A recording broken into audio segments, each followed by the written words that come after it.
paslon nomor urut 1, saya mau bertanya, ini dijawab serius ini.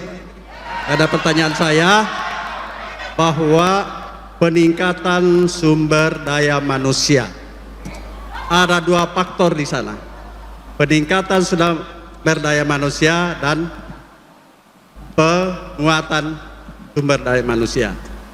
Kita kenal bahwa kalau peningkatan mulai sarana prasarannya dari SD sampai ke tingkat SMP. Kemudian bagaimana guru-gurunya kita sekolahkan. Pertanyaan saya, di instansi pemerintah Bapak selama menjabat ada istilah penguatan sumber daya manusia. Di sana kita kenal ada istilahnya upskilling dan reskilling. Ini yang lagi tren, atau kalau lebih terjal lagi artificial intelligence. Misalnya saya buka Google, saya mau ke Ladogi, sudah ditunjukkan jalan, itu maksud saya.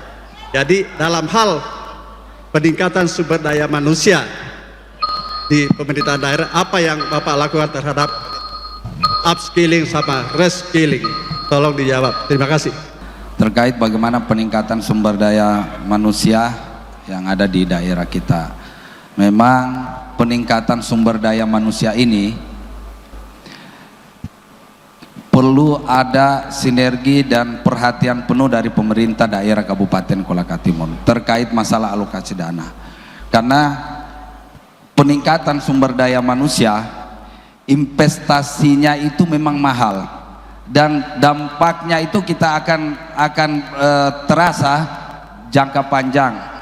Tetapi kami di Kabupaten Kolaka Timur selama 2 tahun 1 bulan telah memaksimalkan bagaimana peningkatan sumber daya manusia, bukan hanya di bidang pendidikan, prasarana, sekolah-sekolah yang ada, termasuk juga beasiswa pendidikan yang menjadi fokus kita. Itu yang pertama. Terus yang kedua, bagaimana sarana prasarana kesehatan. Saya pikir Ibu Suhaimi tahu ini karena terkait masalah kesehatan, karena ada Pak Ridwan Nasir, saudaranya Bu Amu. Nah, artinya bisa sampaikan terkait bagaimana keseriusan Abdul Aziz meningkatkan sumber daya manusia di bidang kesehatan. Rumah-rumah sakit yang ada di kecamatan khususnya di area itu sementara progres pembangunan, dan alhamdulillah di tahun 2025 juga kita mendapatkan alokasi kurang lebih 175 miliar dari Kementerian Kesehatan. Di daerah lain mungkin saja pembangunan rumah sakit itu pinjam, tetapi alhamdulillah Kolaka Timur ini apa? Karena ada empati, ada kepekaan, ada kolaborasi, sehingga alhamdulillah. Waktu habis. Terima kasih. Baik, terima kasih.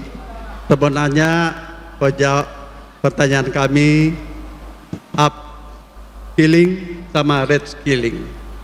Itu kalau di sistem di kepegawaian kita, bagaimana seorang pegawai kalau upskilling kita tingkatkan ke atas, peningkatan ke atas, kita harus ceritakan. Tapi kalau reskilling adalah perubahan. Jadi kalau pegawai kita tempatkan di sini, kemudian kita belokkan ke sana, di sana ada pekerjaan baru, maka harus pembelajaran baru.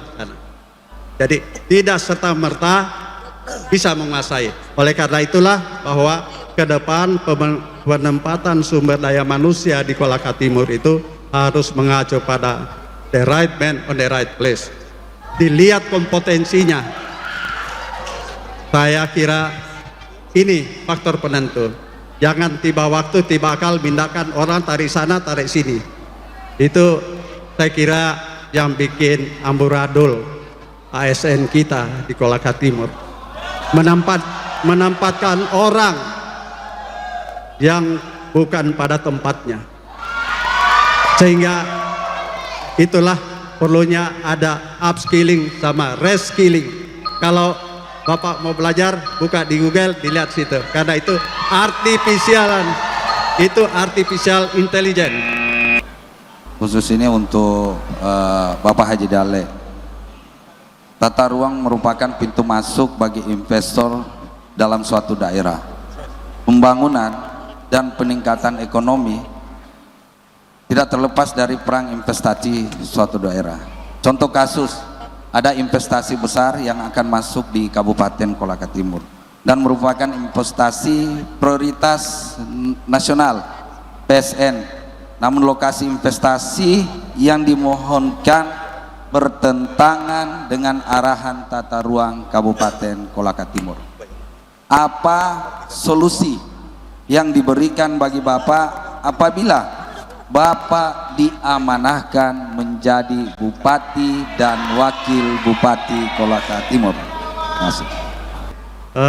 Terkait masalah tata ruang, ketika saya menjadi Bupati, maka kita akan lihat tata ruang yang sekarang masih relevan atau tidak.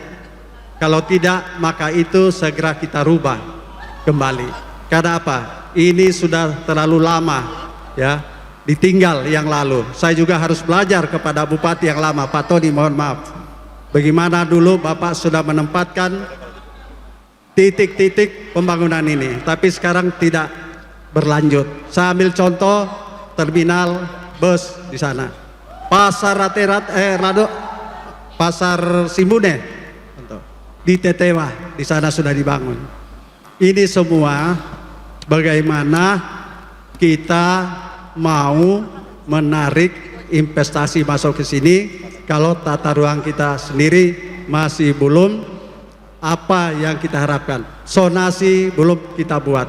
Saya kira zonasi perkebunan, persawahan, pertambangan mungkin itu belum jelas. Karena apa? Saya melihat, saya turun di lapangan, perkebunan sudah juga penuh pemukiman. Bagaimana investasi mau masuk melihat keadaan seperti ini? Itu belum lagi sarana prasarana jalan. Memang pembangunan jalan itu terjadi. Contoh di Ngowewe sudah 8 km. Tapi ketika kami ke sana ternyata tidak ada bekasnya. Nah, bagaimana ini kita mau bohongi ini investor masuk ini? Kita sudah investasi bahwa masuklah ke sini, ini jalan bagus. Tapi ketika investor masuk tidak ada bekas. Nah, ini juga kembali kita bagaimana tata kelola infrastruktur ke depan supaya berkualitas. Terima kasih, cukup. Terima kasih. Proyek strategis nasional ini kan bertentangan dengan tata ruang. Terdapat beberapa langkah yang harus kita lakukan mengeksekusi secara cepat. Yang perlu dilakukan adalah bagaimana menganalisa situasi, menyusun dokumen pendukung revitalisasi tata ruang kita. Selama ini, minta maaf ini, karena kita mendengar bahwa dalam meningkatkan investasi yang ada di Kabupaten Kolaka Timur, mungkin saya salah, katanya Bapak Haji Dale mau bangun bandara, termasuk juga katanya mau bangun pelabuhan. Ini yang harus kita tanyakan juga, sehingga mungkin itu langkah-langkah strategis untuk kita bagaimana mendukung investasi. Salah satunya pembangunan bandara, salah satunya pembangunan pelabuhan yang ada di daerah kita. Setahu saya pelabuhan di sini belum bisa mungkin karena belum ada lautnya. Terima kasih, mungkin itu saja.